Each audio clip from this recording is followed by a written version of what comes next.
Саламатсызбы урматтуу көрүүчү, эфирде Жогорку Кеңештин ишмердүүлүгүн чагылдырган парламент берүүсү. Аны менен тааныштырып, мен Руслан Калматов.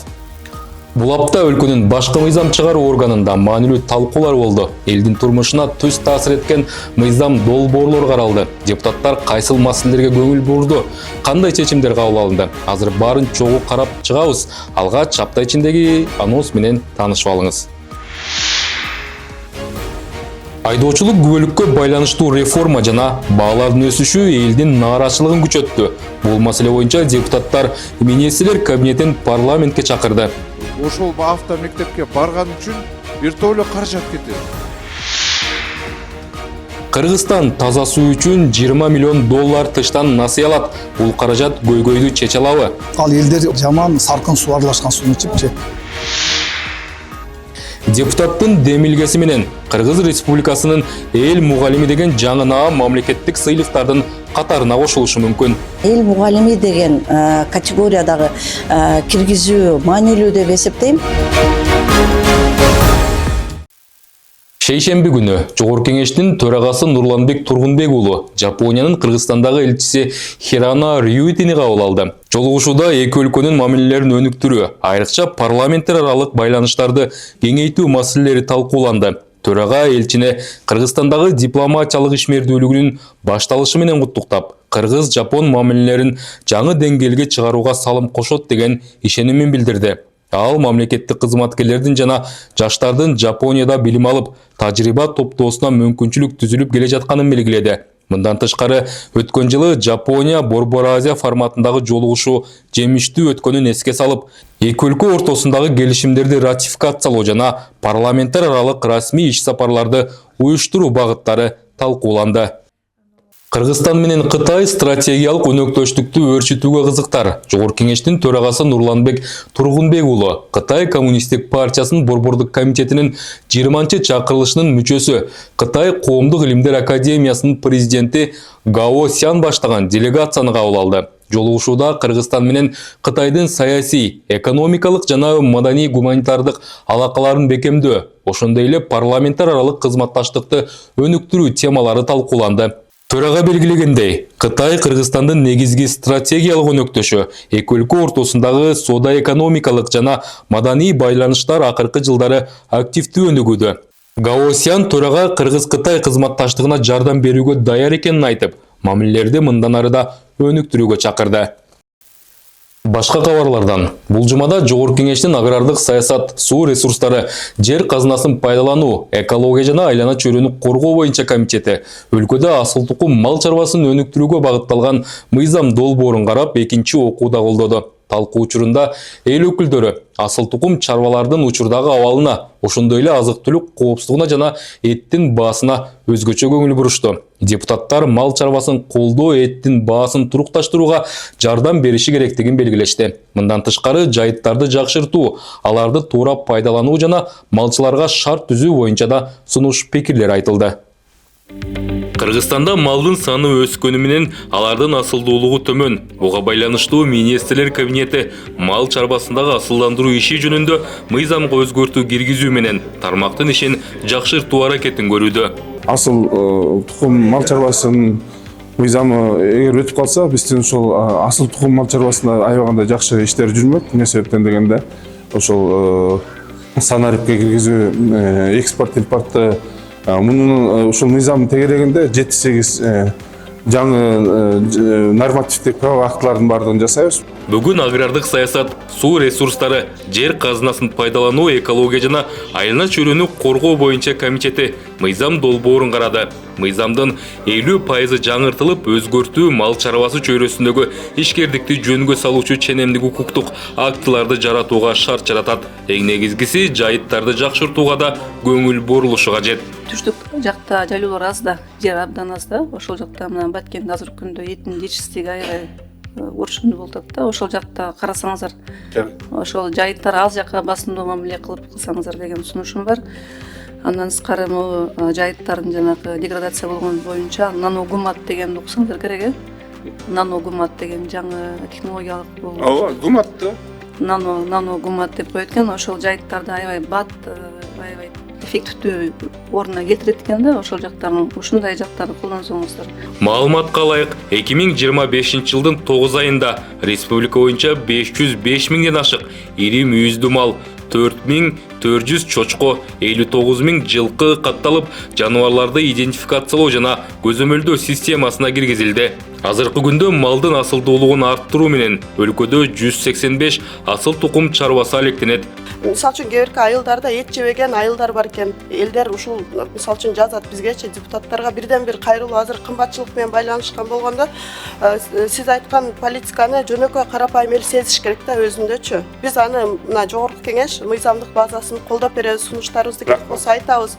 Кыргызстанда жыл сайын 70 миң баш уй жасалма жол менен уруктандырылып, бул жалпы бодомалдын 10%га жакынын түзөт. Өлкө боюнча 1800дөн ашык калктуу коныш болсо, алардын 452синде гана айыл чарба малдарын жасалма жол менен уруктандыруу жайлары уюштурулган. Комитет мүчөлөрү мал чарбачылыктан жогорку киреше алуу үчүн анын пародасын көбөйтүүгө басым жасашты. Бул эми мыйзам долбоорунун негизги маңызы өтө туура, бирок эми биздин жөнөкөй ушул фермерлерге ушул кайсы бир деңгээлде түшүндүрүү иштерин жакшыраак жүргүзсөк, ушул асыл тукум чарбаларды анткенде биз өнүктүрө алабыз. Азыр жана сиз айтып аткандай, көпчүлүгүнүн мисалы сиз заманбап ушул грант аркылуу лабораторияларды курабыз деп атасыз. Ошолорго дыйкандар өзүнүн укугун толук кандуу асыл тукум чарбасынын жетекчилери пайдаланыш керек. Министрлик бул демилге асыл тукум чарбаларды өнүктүрүү, фермерлерди колдоо жана заманбап технологияларды киргизүү багытындагы иштерди мындан ары улантууга түрткү берерин билдирет. Ошентип тармактык комитет мыйзам долбоорун 2-нчи окууда колдоп беришти. Кыргызстанда санариптик экономиканы өнүктүрүү жана IT тармагын колдоо маселелери Жогорку кеңештин тиешелүү комитетинин жыйынында каралды. Отурумда жогорку технологиялар паркынын ишмердүүлүгүнө өзгөчө көңүл бурулду. Депутаттар парк аркылуу IT тармакты өнүктүрүү, жаңы жумуш орундарын түзүү жана жаш адистерге мүмкүнчүлүк берүү маанилүү экенин белгилешти. Жыйындын жүрүшүндө башталгыч IT адистерди колдоо, жаштарды программалоого тартуу жана кыргыз ишкерлерине багытталган санариптик тиркемелерди иштеп чыгуу боюнча сунуштар айтылды. Айрыкча мамлекеттик кызматтарды жеңилдеткен, бизнес жүргүзүүгө жардам берген жергиликтүү тиркемелерди өнүктүрүү зарылдыгы белгиленди. Жогорку кеңештин илим, билим берүү, инновациялык өнүгүү жана маалыматтык технологиялар, маданият, спорт жана жаштар иштери боюнча комитети Жогорку технологиялар паркынын дирекциясы мекемесин ишмердүүлүгү тууралуу маалыматты укту.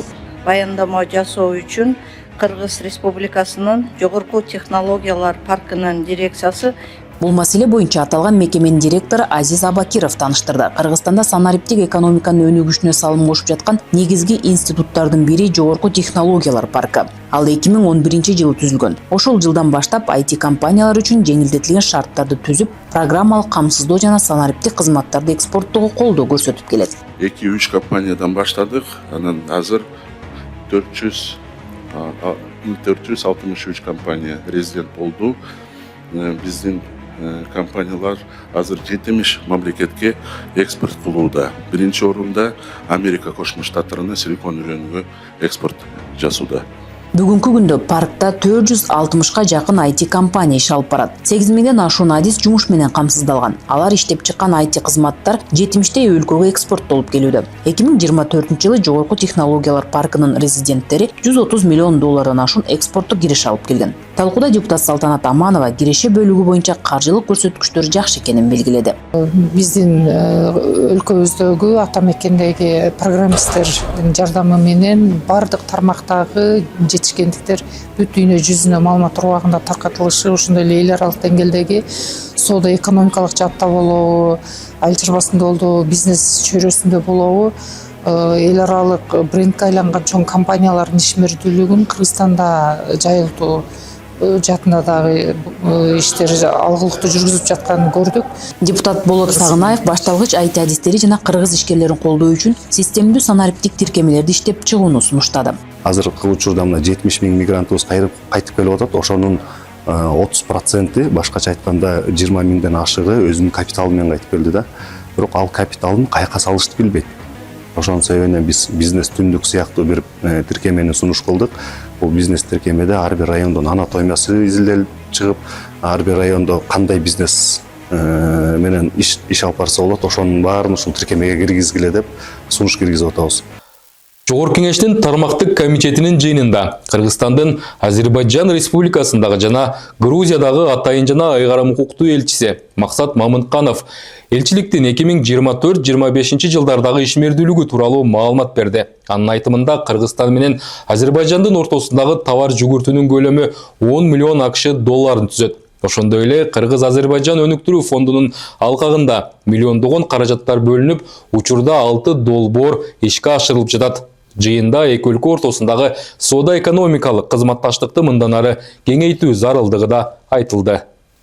Акыркы 2-3 жылда Кыргызстан менен Азербайжандын ортосундагы мамилелер жогорку деңгээлдеги өнөктөштүккө чыкты. Эң чоң кадам катары Кыргыз-Азербайжан өнүктүрүү фондунун ишке кириши болду. Назовите, пожалуйста, конкретные, измеримые результаты деятельности посольства за отчетный период. Какой объем инвестиций вы привлекли, количество поддержанных контрактов и количество договоренностей. Сейчас с вашего отчета видно, что только договоренности есть, ни один еще проект еще не реализован. Азербайжан Кыргыз фондуна бөлүнгөн акча биринчи 25 миллион болчу. Кийинки жасалган сүйлөшүүлөр негизинде ал фонддун көлөмү 100 миллионго чейин көтөрүлгөн болду. Ошентип азыр Азербайжан тарап бизге 100 миллионду фондко бөлүп берип, биздин проектлерди карап атышат. Ошол бөлүнгөн акчалардын ичинен эң биринчи 4 проект 25 миллионго ишке киргизилди. Аталган фонддун каражаты өлкөдөгү ишкерлердин долбоорлорун өндүрүш, логистика, туризм тармагын өнүктүрүүгө жумшалууда. Бүгүнкү күндө кайсы долбоор ишке кирди? Сиз айттыңыз жанагы тооктор боюнча Паша холдингдин эмелери боюнча айттыңыз да, вот кайсы долбоор иш жүзүндө башталды бүгүн бизде Кыргыз Республикасында? 2 мини гэс ишке кирди. Аламедин районунда чаккан мини цех тигүүчү ачылды. Азыркы тапта Грузия менен соода-экономикалык кызматташтык боюнча да иштер жүрүүдө. Талкууда эл өкүлдөрү Талас облусунда өстүрүлгөн төө бурчакты аталган өлкөлөргө экспорттоо маселесин көтөрүштү. Фасоль жөнүндө айтып кеттиңиз. Фасоль биздин таластыктардын жүрөгү оорутуп келаткан жүрөгүбүздүн оорусу ушул убакка чейин чечилбейт, же сепкиле деп айтпайт, же сеппегиле деп айтпайт. Дыйкандар дайыма ушуну экспортко чыгара албай, ошону менен убара же баасын көтөрө алышпайт. Сиз айтып атасыз, ушу Грузияга экспорт боюнча сүйлөшүүлөр жүрүп атат депчи? Ушул азыр кайсы деңгээлде? Жыйынтыгында комитет мүчөлөрү Кыргызстандын Азербайжан Республикасындагы жана Грузиядагы элчилигинин 2024-2025 жылдардагы ишмердүүлүгү тууралуу маалыматты эске алды. Мындан ары кварталдык комитеттер жана көп патрулдуу үйлөрдүн ээлери тынчтыкты бузуу учурлары боюнча протокол түзө алышат. Бул тууралуу мыйзамга киргизилген өзгөртүүлөр парламенттин комитетинде колдоо тапты. Демилгечи буга чейин тынчтыкты бузуу фактылары менен алектенип келген Саламаттыкты сактоо министрлигинин алдындагы департамент мүмкүнчүлүктөрү чектелүү экенин билдирди. Ушундан улам мындай иштерде натыйжалуураак жүргүзүү зарылдыгы айтылды. Буга байланыштуу Ички иштер министрлиги тынчтыкты бузуу учурларын каттоо жана тиешелүү чара көрүү иштерин ички иштер органдарына жана жергиликтүү өз алдынча башкаруу органдарына берүү сунушун киргизди. Жогорку Кеңеште коомдук тартипти жана тынчтыкты коргоо боюнча мыйзам долбоору биринчи окууда каралды. Демилге түнкү убакта кафе-клубтардан чыккан ашык жазуучу маселесин жөнгө салууга, коомдук тартипти сактоо жаатында жоопкерчиликти күчөтүүгө багытталат. Практика көрсөткөндө калк тызуучудан коргоо боюнча чалуулар түнкү убакытта катталып жатканын эске алуу менен ушул мыйзам долбоору сунушталууда.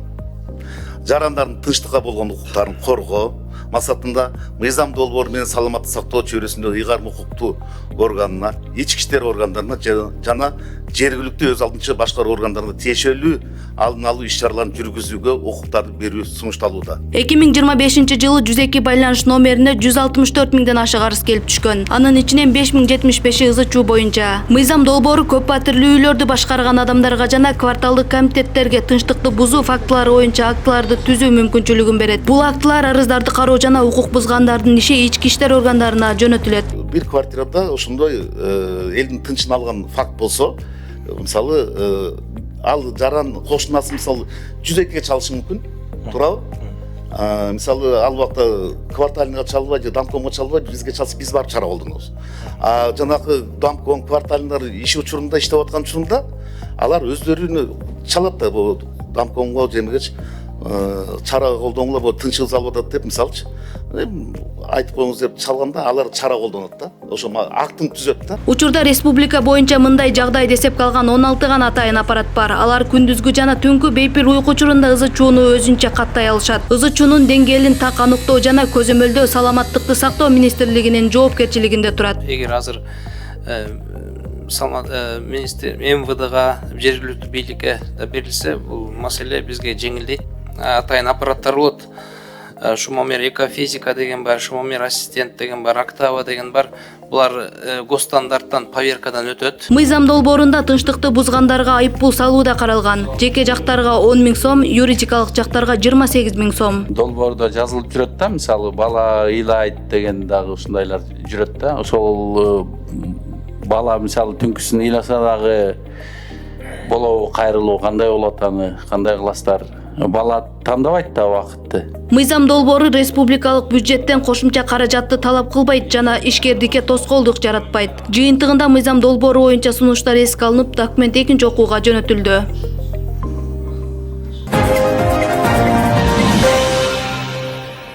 Жогорку кеңештин бир катар депутаттары 28 январдагы жалпы жыйында Кыргызстанда менчик автомектептердин ишинин токтотулушу боюнча жагдайды айтышты. Депутаттар аталган чечимге байланыштуу эл арасында нааразычылыктар күчөп жатканын белгилешти. Мындан тышкары айдоочулук күбөлүк алуу мөөнөтүнүн узартылышы дагы калктын нааразычылыгын арттырды. Эл өкүлдөрү бул маселени чечүү боюнча укуктук негизде түшүндүрүлгөн чечим кабыл алуу зарылдыгын белгилешти. Кыргызстанда 2026 жылдан тарта айдоочулук күбөлүк алуу үчүн окутуу мөөнөтү 14 айга узартылып 5 жаңы предмет киргизилет. Буга чейин айдоочулар 48 сааттык сабак алышчу. Эми ал 384 саатка чейин көбөйтүлүп, окуу көлөмү 14-15 эсеге жогорулатылган. Бул тууралуу президенттин иш башкармалыгынын башчысы Каныбек Туманбаев билдирген. Бүгүнкү күндө эч кимге жашыруун эмес. Канча ошол автошколаларда окуганда берип, андан кийин практикага машинаны айдап чыкканыңарда ал жерде расход кыласыздар, андан кийин келип туруп праваны аласыздар, андан кийин экзамен тапшырып атканда бересиздер. Бүгүнкү күндө мамлекет ушундай шартты түзүп берет. Мына 1 жылда биз чоң окуу жайга мектепти бүткөндөн кийин тапшырганда дагы контракт настабалды. Бүгүнкү күндө унаа менен дагы ар бир жыраныбыз контракттын негизинде түзүлөт. Учурда бул демилге коомчулуктун кызуу талкуусунда. Депутаттар сунуштун социалдык, экономикалык таасирин эске алуу менен айдоочулук даярдоо системасын кайра кароо зарылдыгын белгилеп жатышат. Айдоочулук күбөлүктүн көйгөйү автомектептерде эмес. Айдоочулук күбөлүктүн көйгөйү автомектептин ошол көөлөндүргөн көөлүк берип аткан органында. Болуп көрбөгөндөй паракорчулук ошол мекемеде бар эле. Мына президент өзү көзөмөлгө алды. Бул тармакта катуу талапты койду, тапшырманы коюп, өзү жеке ушул маселени контролго алгандан кийин азыр дээрлик 90% жоюлду. Дастан Бекешевдин пикиринде, өлкө ичинде 70 миңден ашуун жаран айдоочулук кызмат көрсөтүп келет. Учурда алардын ичинен лицензиялык уруксатты 7 миңдей гана алган. Эми аларга окутуунун мөөнөтү узартылып кетсе, дагы бир топ кыйынчылыктар жараларын жүйө келтирди. Биз уже канча нече жолу бул жерде айтып атабыз, бирок укпай жатышат да. Онай өтө көп убакытты кетирет, каражатты кетирет. Даже тияка бияка ошол автомектепке барган үчүн бир топ эле каражат кетет. Мындан тышкары жеке менчик айдоочулук мектептер жабылып, атайын мамлекеттик мектептер иштей баштайт. Январь айында депутаттарга шайлоочулар тарабынан бул маселе боюнча өтө көп кайрылуулар келип түшкөн. Депутат Болот Ибрагимовдун арастоосунда жеке менчик автомектептердин түптөөчүлөрү мындай реформага каршы. Эң биринчиден жеке мектептерди жабуу бул түздөн түз туура эмес. Анткени маселе коррупцияда, бирок окутууда эмес. Экинчиден 10-12 ай окутуу бул бирде өлкөдө жок.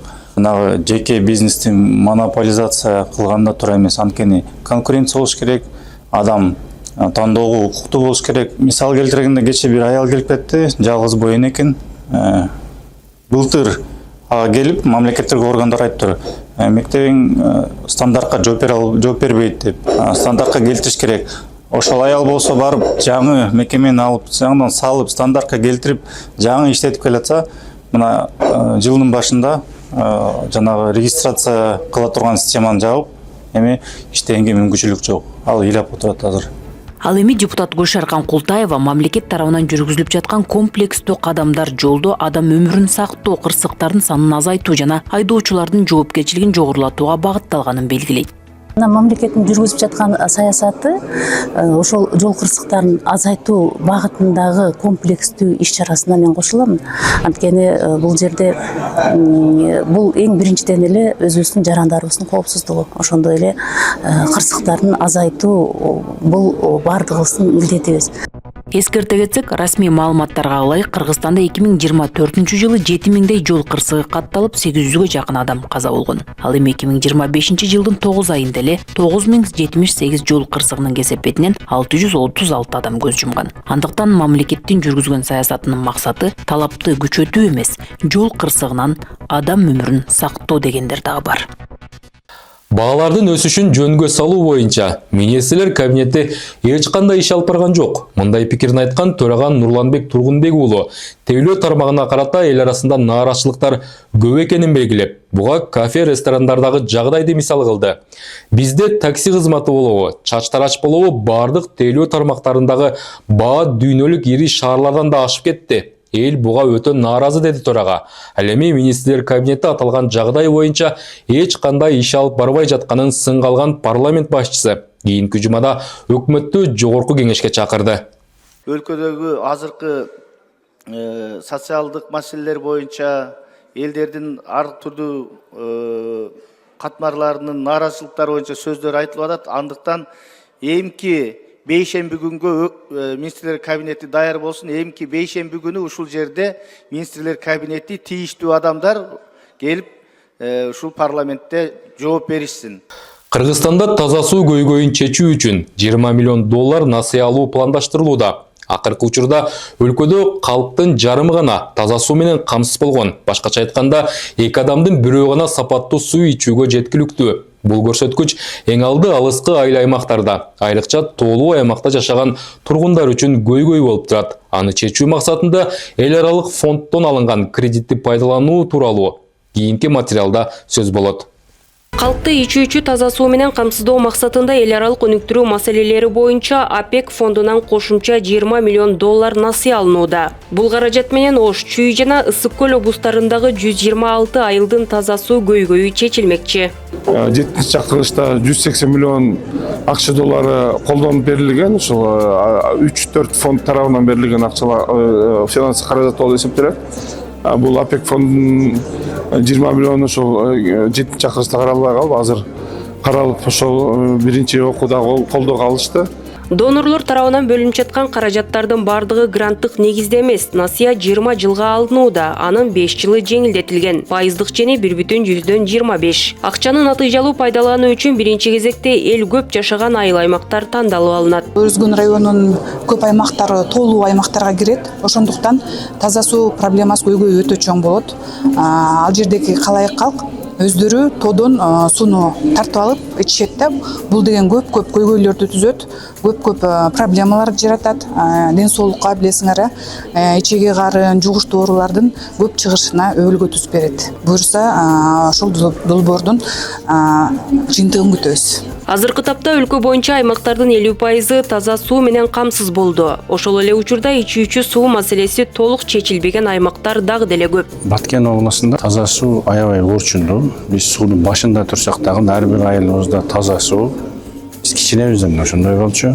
Суга суу дагы кыйын. Мен көтөргөн маселе бул Кулунду айыл өкмөтү деген аябай чоң айыл өкмөт бар. Бир 15 миңдей шайлоочусу бар ал жерде. Ошондо 35-40 миң эл жашайт да. Ал жерде Исхак Разаковдун убагында салынган канал бар.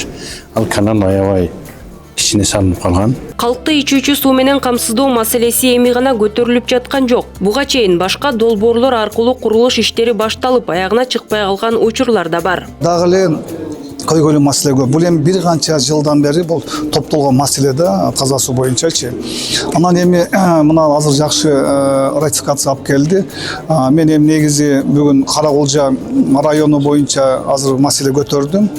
Элдер менен жолугушканда элдер эң негизи таза суу жакшы болсо, элдердин ден соолугу жакшы болот. Мына Каракулжа районунда түтүктөр 50-60 жылдан бери алмаштырылды экен. Жамыр жаганда, кар эригенде саркын суулар баягы түтүк таза суу түтүгүнө кирип туруп, ал элдер ошону таза суу ичкенге мажбур болуп атат да, жаман саркын суу аралашкан сууну ичип. Кыргызстанды өнүктүрүү боюнча улуттук стратегияда калкты таза суу менен камсыздоо мамлекеттик саясаттын негизги багытынын бири катары киргизилген. Талкуу учурунда эл өкүлдөрү Бишкек шаарынын айланасындагы жаңы конуштар көңүл сыртында калып кеткенин сынга алышты. Мурас Ордо, Озерное, Салкын деген конуштар кошулду. Ошо жерде эле 15 000 жашайт. Акбосого деген дагы конуш кошулду, ада 20 000 киши жашайт. Ошолордун эң элементардуу, бул мындайча айтканда эң фундаментальный укукта адамдынчы суу менен ошолорду камсыз кылып бербейсиздерби? Неге кандай маселе чечилбей атат да булчу? Шаарлар Ош, Бишкек, Жалал-Абад, Каракол чоң шаарлар алар өзүнүн алкагында муниципалдык ишкана иштеп чыгып, ошол планово-предупредительный работы, сезонный работы менен жасап кетет. Бирок алардын күчү жетпегенде биз киришебиз. Сиз айткан айылдар боюнча дагы бизде инвестиционный планда бар, туура ал жака да киришебиз. Жыйынтыгында эл өкүлдөрү аталган мыйзам долбоорун биринчи окууда колдоп берди. Жогорку кеңештин депутаты Токтобөбө Ашымбаева Кыргыз Республикасынын мамлекеттик сыйлыктары, ардак наамдары жана мамлекеттик сый акылары жөнүндө мыйзамына өзгөртүүлөрдү киргизүү тууралуу мыйзам долбоорун демиргелеп коомдук талкууга чыгарды. Сунушталган өзгөртүүлөрдүн алкагында эл мугалими деген жаңы наам мамлекеттик сыйлыктар тизмесине кошулушу пландалууда. Бул наам 2001 жылдагы мыйзамда бар болчу, бирок 2017 жылдагы жаңыланган версиядан алынган. Мыйзам долбоору мугалимдер жана башка агартуучулар үчүн өзгөчө маанилүү. Ал шык жана мотивация берип, кесиптик эмгегин таанытуу, илимий жана педагогикалык жетишкендиктерин баалоого мүмкүнчүлүк түзүлөт.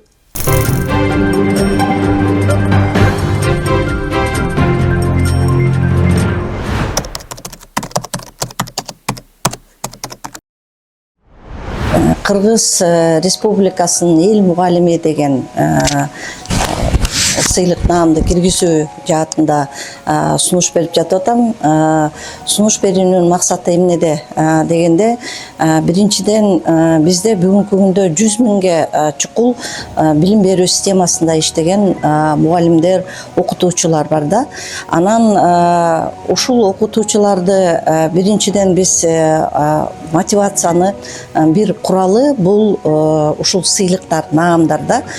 Бир эле айлык акы көтөрүү менен эмес, биз дагы башка инструменттерди колдонушубуз керек.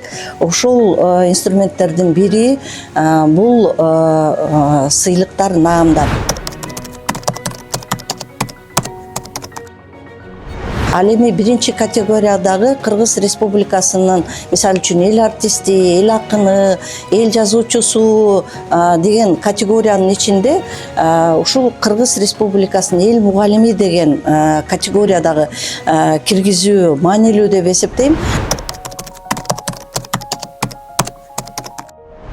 Эгемендүүлүк алгандан бери 25 гана мугалим эл мугалими деген наамды алганда, анын 18-инин көзү өтүп кеткен. Бүгүнкү күндө болгону 7 гана эл мугалими наамы бар. Биздин агайларыбыз, эжелерибиз калган. Бул 2001 жылдан 2017 жылга чейинки, башкача айтканда 2001 жылы экинчи жолу ошол мыйзамдарга киргизилген жоболорго.